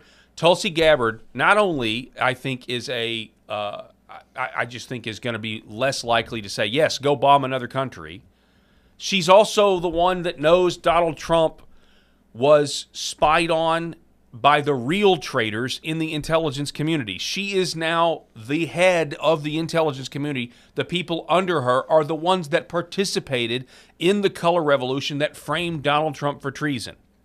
So whatever you hear about Tulsi Gabbard in the future, I can almost assure you it is to prevent her from exposing more of that, as she did with Congressman Rick Crawford when he's the chairman of the House Permanent Select Committee on Intelligence. She got that report to light where we learned that Barack Obama ordered the Intel, the fake Russia Intel. You don't think that the Intel oligarchy wants Tulsi Gabbard gone? Of course they do. So it's not just about the war, but the number one reason.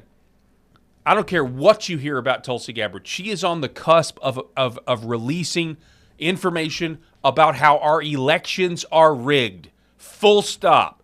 Do you think the people in the CIA, the holdovers, the communists, and the NSA, and all of these people want the American people to know that not only are mail-in ballots bad, a lack of voter ID bad, but that our electronic voting machines are compromised? You think they want you to have the freedom to actually pick your own leaders?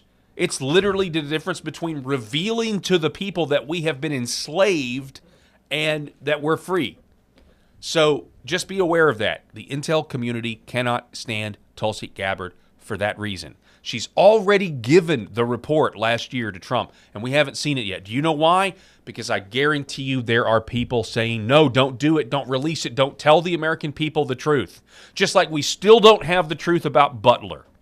We still do not have the truth about Butler, Pennsylvania, and all of the circumstances surrounding Thomas Crooks. We still don't have it. And people just gloss over it like we're just supposed to forget. Right? And it's insane.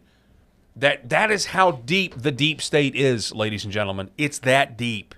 Even with President Trump surviving the assassination and becoming president, we hardly ever hear about it. And it's a huge red flag. Anyway, here's Tulsi Gabbard. Okay. Director, the ODNI has confirmed on the record that your office took custody of voting machines from Puerto Rico last May. I'm not aware of any previous DNI taking similar actions. Did your office promptly notify the committee about taking custody of Puerto Rico's voting machines? I don't believe we did. However, this was done at the request of the Puerto Rico AUSA attorney. Ma'am, it's a yes or no question. The answer, as you have acknowledged, is no. You did not inform the committee about the taking of a territory's voting machines. Is there a specific foreign threat? And I've read the reporting that you were looking for possible foreign threats, but is there a specific foreign threat that drove you to take this action? There were questions about whether or not there were vulnerabilities that a threat could have taken advantage of, and that was the purpose for their requesting us to look into those vulnerabilities. Where are those voting machines now? That's classified. I believe they are held in a secure facility at ODNI. Have you or other ODNI officials taken any other state or territory's voting equipment into custody? Not to my knowledge. You see how prickly that guy is? Yeah. You didn't tell the Intel committee that you went and took one of our rigged voting machines? There's a lot at stake here, folks. Yeah. There's a lot at stake. And what is patently obvious, and it's just true, not everybody in the Trump administration is for President Trump. And there's a million different ways that they can pick you off here or there from this narrative or that narrative. Mm-hmm. You should be very, very careful when how quick we are to say how quick we are to buy the next narrative and try to, throw somebody in jail. All right. In other news, yes, this headline, damning study over 1 million kids finds myocarditis is only in the vaccinated. Damning study of over 1 million kids finds myocarditis only in the vaccinated by Joseph McKinnon. Now, the phrase or the word myocarditis, let's just start there. No one, unless you were a cardiologist, ever heard of that word until people started getting the COVID-19 vaccine. Would you agree with that statement? Is that too broad, or is that pretty specific? That most people had never even heard of that unless you're outside of the field of cardiology. Totally. You're right. Now, before we went to break, I know before we went to break, you were saying, Eric, that you hear about this all the time now. Is that accurate?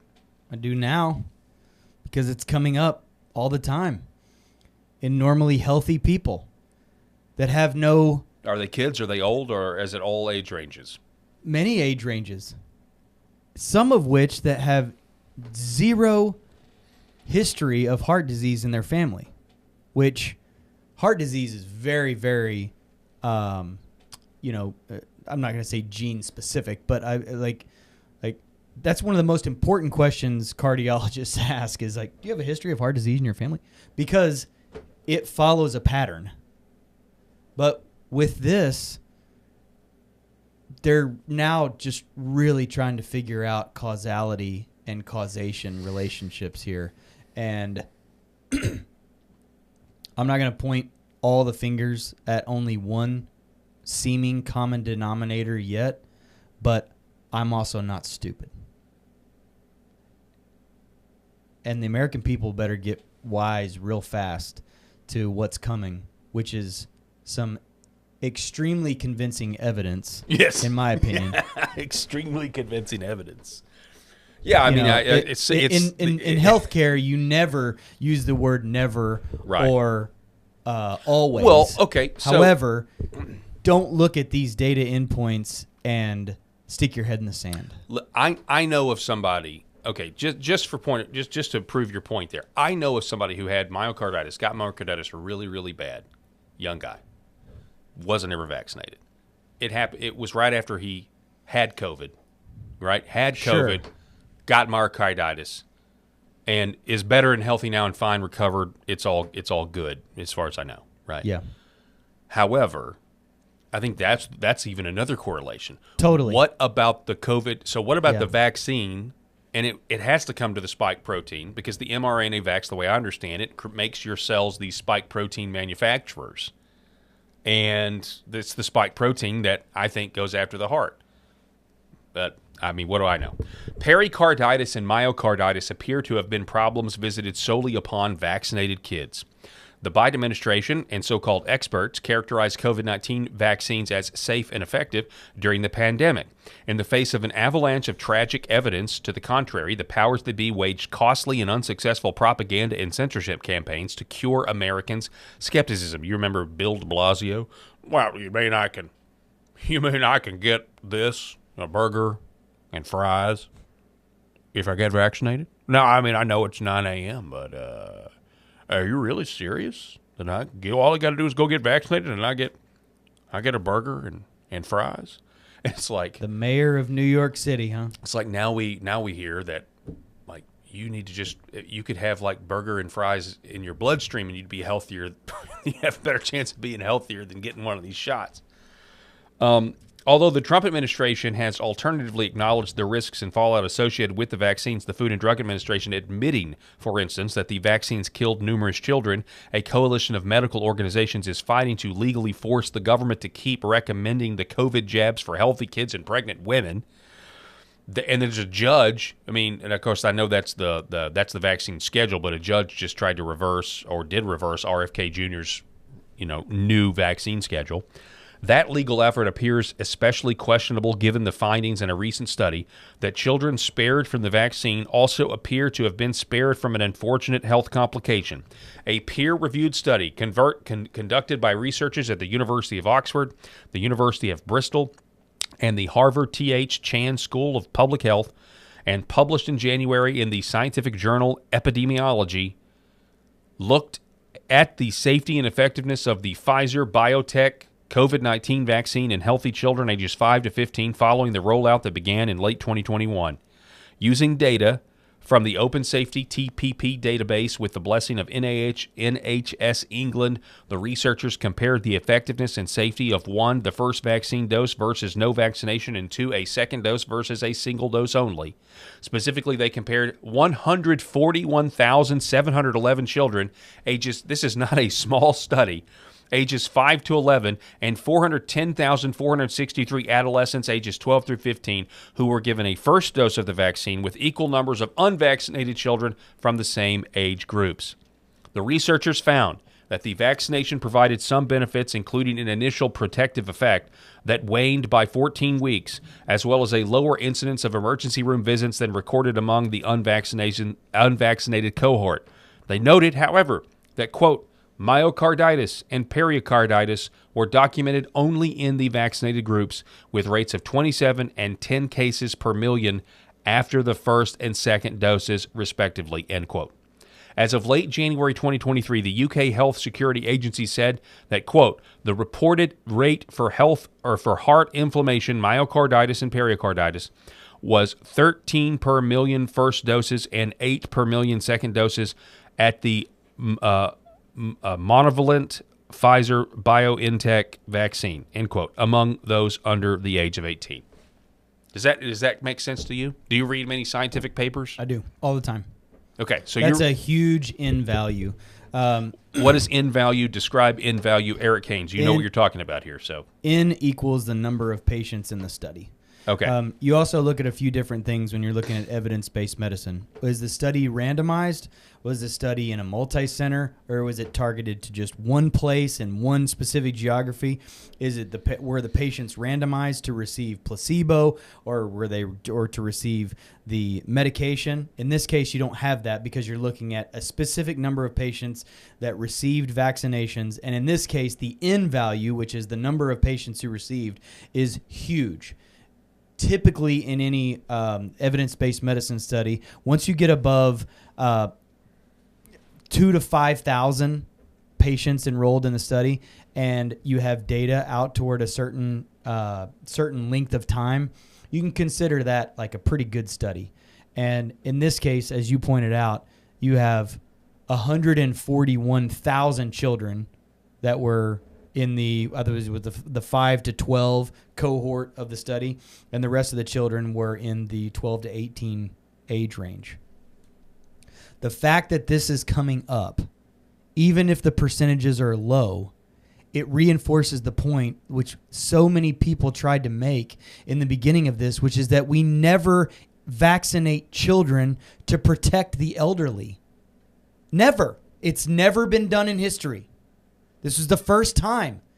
And the healthcare communities, are a big number of them, including Dr. Fauci and others, thought that we got to just we'll try anything. We'll double mask, we'll vaccinate kids, and we'll have people stand 6 feet apart to try to prevent this thing, even though they knew that it wouldn't work. And we'll never be able to put Dr. Fauci in prison for this like so many would like to, but that's just where we are right now. And more evidence like this will continue to come out, and sadly, more hearts will be affected. And I don't mean that emotionally. I know you don't. I mean physically. Yeah, I know you don't. And it's sad. Yeah. No. You should not have kids have to be on a lifelong regimen of beta blockers and blood pressure medications and calcium channel blockers and worry about keeling over from a heart attack because they have weak heart muscle. Yeah, you're exactly right. It's disgusting. We got about 9 minutes left in the program, and we're going to try to do a couple of stories here real quick.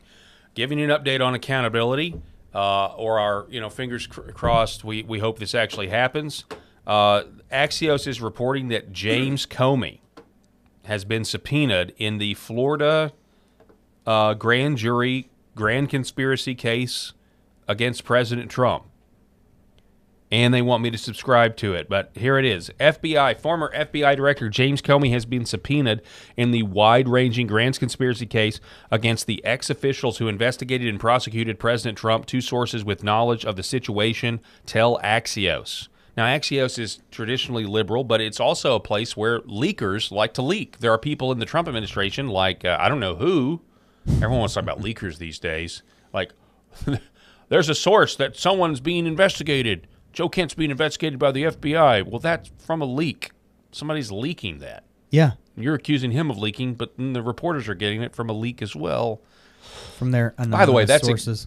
I know, that's exactly what the whole Trump thing was. We found out about the Russia hoax because James Comey, of all people, it was James Comey who was leaking about an investigation. Yeah. And then the media runs with it and gets half the country convinced Trump's guilty before anyone has heard any of the facts. This is what you have to be afraid of. Or you not afraid of. No, you shouldn't be afraid. This is what you just have to be mindful of. Yeah. There are people who are there are warring narratives, and it's just like everybody has an agenda, and that's fine. It's okay to have an agenda, but whenever somebody is putting something out there acting like they don't have an agenda, that they are objective in this day and age, that's how you know. That's a red flag. Versus, I do have an agenda. Here's my agenda. Great point. And therefore, this is my opinion. You could argue that the new objectivity is somebody being honest with you about what their agenda is. Just something to think about. Sometimes people's agendas are actually, I would consider them genuine, but they're based on a lens. My dad always said, Eric, you got to understand where people's lens and how they see the world, how they see that situation. Somebody in this situation that's grown up this way with this involved in their life may see life and see the situations through a completely different lens than the way you see things. And so you need to keep that in mind, that until you can walk a mile in someone else's shoes or put yourself in someone else's shoe for a minute, that the world will not be as great of a place if everybody thinks exactly like you do, because they have the exact same lens that they see things like you do. And so with these situations that come up like this, it's like, man, how fleeced were we by this stuff? Yeah. By not seeing through a better, more objective lens. Mm-hmm. And this gets back to our, COVID conversation and that we were just having before. It's sad. No, it really is. It's sad. And the myocarditis thing goes way past just the conversation we've had before about masks. I was laughing all the time at the fact that, as we're standing around in the operating room, we're taking masks off before procedures and surgeries, and we're looking at the box, and the box literally says, "This will not protect you from COVID-19," written on the box. And we're just like, and these boxes of masks are selling for hundreds of dollars, and people are making money off of these stupid masks that think they can prevent this thing. And it's it was crazy. Can you imagine how if 30 million Americans weren't on antidepressants, I wonder if the PSYOP COVID, getting everybody to try to be sheep, would have worked out a little differently. I don't know, just a thought. Here we go. Rip, hang on, where did it go? Rip Curl Rumbler out of LFA chat says, survival skills learned from the Paul Harrell program. Thank you. So, thank you, Eric. You're welcome. Rip, we appreciate it. We've got one more story to get to. You ready for this? One more story. We only have like 2 minutes left. Here we go. Strap in, everyone. John Thune. We're trying to get the SAVE Act passed, right? Everybody knows this. Man, you guys can't see this story because anyway. This headline reads, Thune, Republicans will use SAVE Act in midterms if Democrats don't get on board. Senate Majority Leader John Thune says Republicans will attack Democrats if the fall elections are in the fall elections for failing to enact the Safeguard American Voter Eligibility Act if they don't get on board with voting for the reform bill. Ooh. So you heard it, Democrats.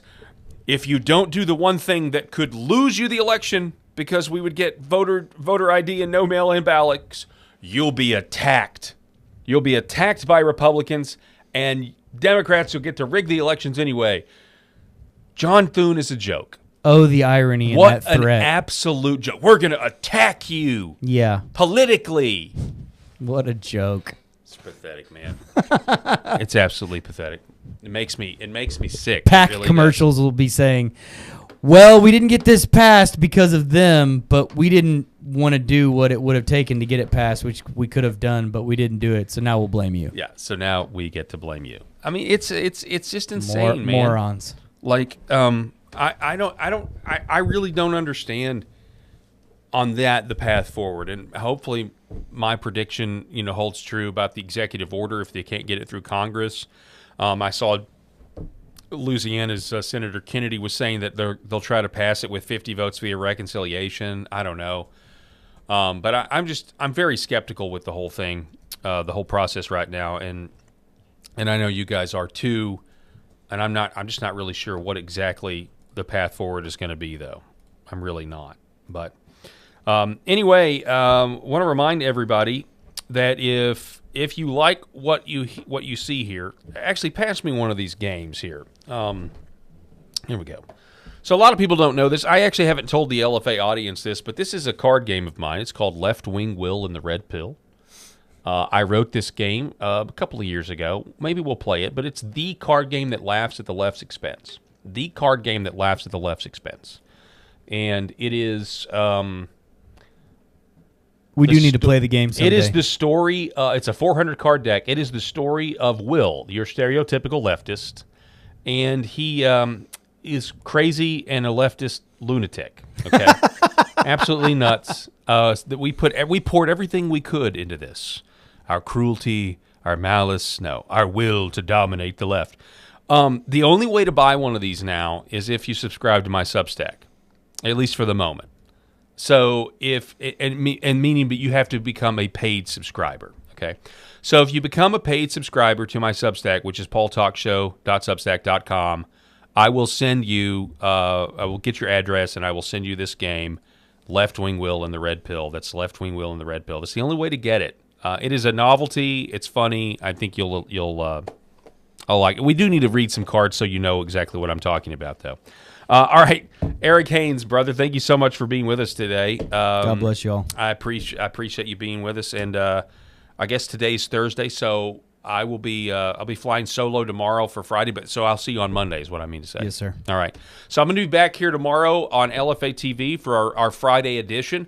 We're scheduled to sit down and talk about a lot of things, the news of the day. But one of the things I know that's going to be on the show tomorrow is Anita Tibau, who speaks in front of the United Nations. There is a new story out on the dangers of mercury. And so as part of the MAHA agenda, Make America Healthy Again, we should probably do some get an update on where RFK is, by the way. Yeah. We're going to be talking about that, and you're not going to want to miss it. I don't miss it, I promise you that. Special thanks to our sponsors, Red Vive Health, New Horizon Real Estate, Gateway Sight and Sound, 7 Week Coffee, and Sherrod Chiropractic. We can't do the show without you.